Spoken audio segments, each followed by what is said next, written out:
안녕하세요, 한사영입니다.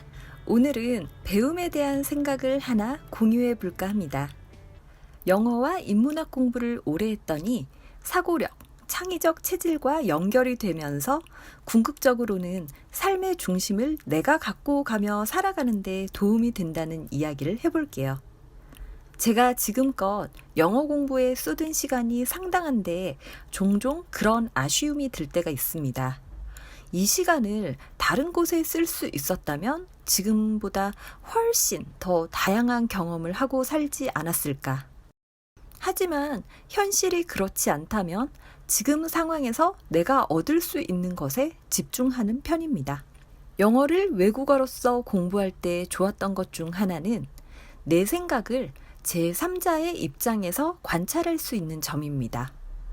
우린 틀 안에서는 틀 밖의 시선으로 생각하지 못합니다. 창의성, 사고력을 기르기 위해 틀 밖에서 생각하라는 조언을 많이 하는데 그건 내가 있는 지점을 넘어선 메타적인 관점에서 살펴볼 때 가능하다고 생각합니다.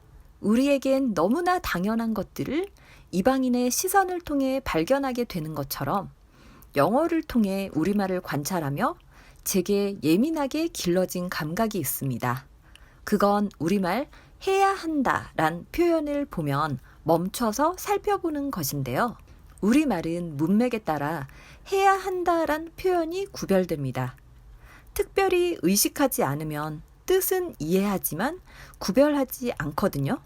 그런데 영어로 표현할 땐 객관적 진술일 땐 have to를 쓰고 주관적 진술일 땐 should를 씁니다. 학교 다닐 때 우리도 국어 시간에 문장을 객관적 진술과 주관적 진술로 구별하는 교육은 받았습니다. 하지만 수업 시간에 배웠다고 해서 내 삶에 체화되는 건 아니잖아요. 영어로 표현하기 위해선 이 문장을 have to로 표현해야 할지, should로 표현해야 할지 매번 의식을 하게 됩니다. 이 습관에 인문학 공부가 더해지면 다른 사람의 글, 생각을 두고 그냥 받아들이지 않게 됩니다. 아주 간단한 상황을 예로 들어볼게요. 책을 많이 읽어야 한다. 아침에 일찍 일어나야 한다. 청소를 잘해야 한다. 남을 배려해야 한다. 얼핏 봐선 많은 사람들이 공감할 수 있는 문장들입니다. 그리고 전부 반드시 그렇다고 하는 객관적 사실이 아니라 should, 즉 주장들입니다. 이런 주장을 보면 저는 메타적으로 한 번 더 생각합니다. 왜? 이 사람이 이런 주장을 하는 가장 근본적인 전제는 뭐지? 만약 맥락에서 찾아낸 이 주장들의 전제가 다음과 같다면요. 그래야 똑똑해진다. 그래야 돈을 많이 번다. 그래야 성공한다. 그래야 남들의 인정을 받는다. 그렇다면 다시 한번 살펴보게 됩니다. 꼭 똑똑해져야 하나? 꼭 돈을 많이 벌어야 하나? 꼭 성공해야 하나? 꼭 남들의 인정을 받아야 하나? 만약 똑똑해져야 하고 돈을 많이 벌어야 하고 성공해야 하고 남들의 인정을 받아야 하는데 동의한다면 다시 생각해야 할 건 앞서 언급한 주장들은 그 목적을 이루기 위한 수많은 방편들 중 하나라는 거죠. 그럼 그 방편들은 과연 타당할까? 다른 방법은 없을까? 이걸 더 생각해 볼 수 있습니다. 이 과정에서 창의성과 사고력도 길러집니다.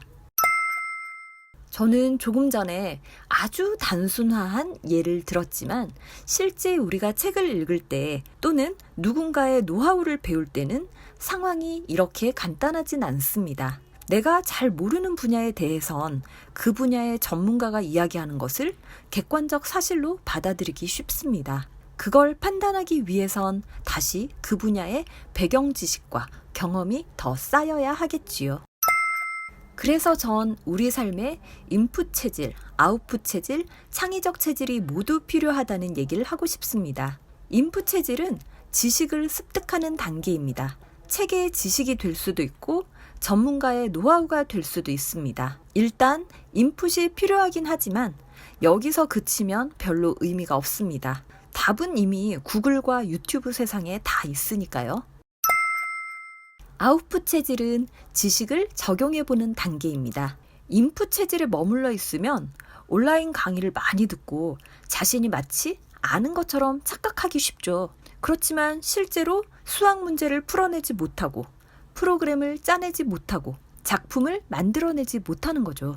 하다못해 영어 강의를 들었으면 실제로 말하고 쓸 줄 알아야 하고요. 이런 인풋 체질을 넘어서는 게 아웃풋 체질이고, 다른 분야의 전문 지식들도 실제 생활에 적용해 보면서 문제를 새롭게 해결해 나갈 수 있습니다.